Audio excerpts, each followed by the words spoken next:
against me. That's basically going to be used against you in court if you change your mind. Okay, so Wheezy, how long have you been at Lyft? I've been at Lyft for about 9 months. Awesome. And what were you doing prior to that? Why did you change? Should you say before that I was? Okay, not allowed to swear. I might be put out. I might be put out. Fuck all. So before that, I was only doing Tai Chi. Before I was only doing Tai Chi, I was doing some CrossFit and some Tai Chi, but I injured myself at CrossFit, had to take some time out to recover. Was looking for weightlifting alternatives. What makes Lyft different? I think probably the community is there, like everyone's there supporting each other and cheering each other on, and the coaches are great because they got your back. You turn up and you're in pain and the coaches will accommodate accordingly, which is extremely important to me because I've got physical health problems. And also, it happens you can come late at night. You can come after work, like that's not a thing anywhere else, really. You reckon?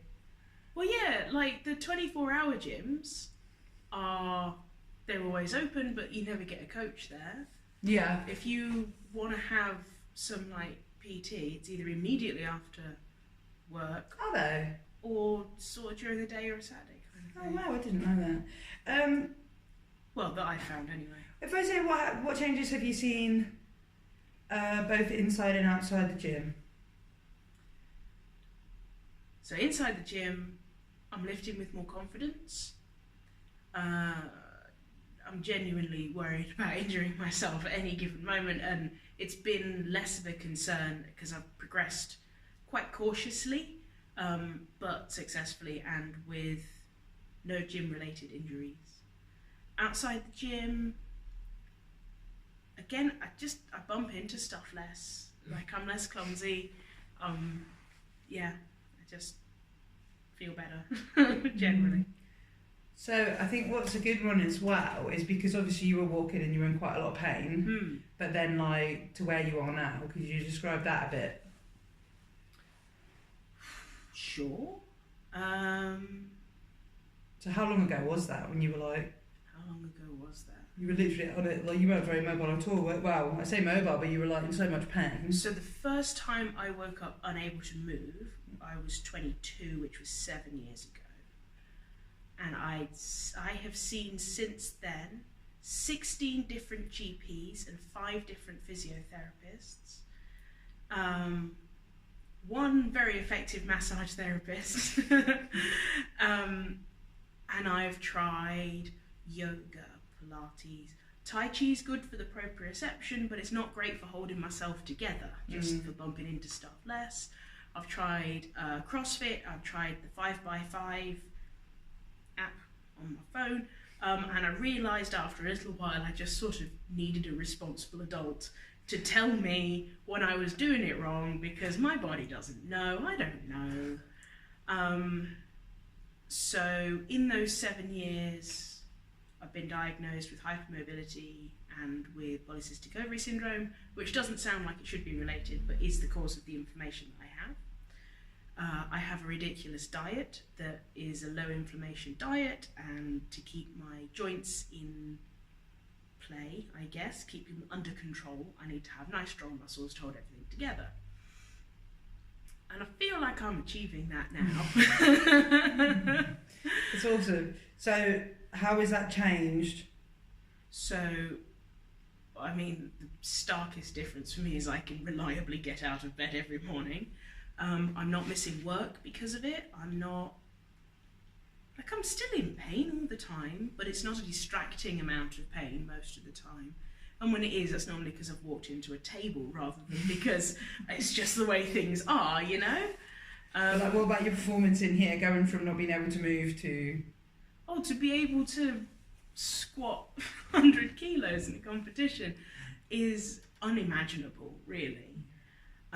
Also, the endurance that I've been building up here and the strength and the control that I've been building up here, I've started walking. About 3 years ago, I went to London with my partner and we walked around a museum for about 3 hours, and I was stuck in bed for 2 weeks to recover.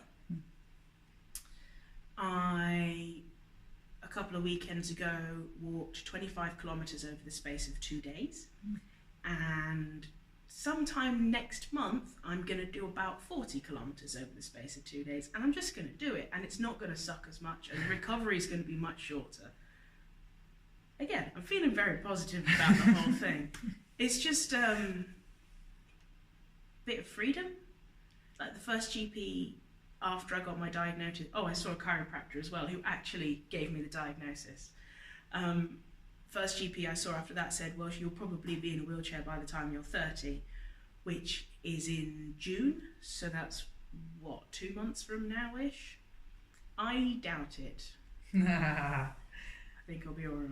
You'll be stronger than most people outside of wheelchairs. Would you recommend choice? Wow, it's damn good though. I mean, it's different motivator, but you know, a lot of people who don't have any issues just sit there and fucking crumble. When they don't have any health problems, they're just fucking lazy. So I don't think I know anyone with a chronic illness who isn't flat out immobilised, who doesn't go really hard to retain their autonomy. It's quite eye-opening. Yeah. And also, it's very funny when you squat 100 kilos. I know. Would you recommend lift to others? Yes. And you would say, I would recommend lift to others. Oh, okay. I would absolutely recommend lift to others. Anybody who wants to lift heavy, anybody who wants to genuinely improve themselves. It can either be a performance thing or weight loss. Like, I've seen people in this gym who have done like the proper before and after photos, and it's just like legendary stuff. If that's what you're into, doesn't fuss me that much. I'm after the control, but the control I've got here, anybody who needs that, 100% say come here, definitely. Non-touching appreciations. that was definitely legendary.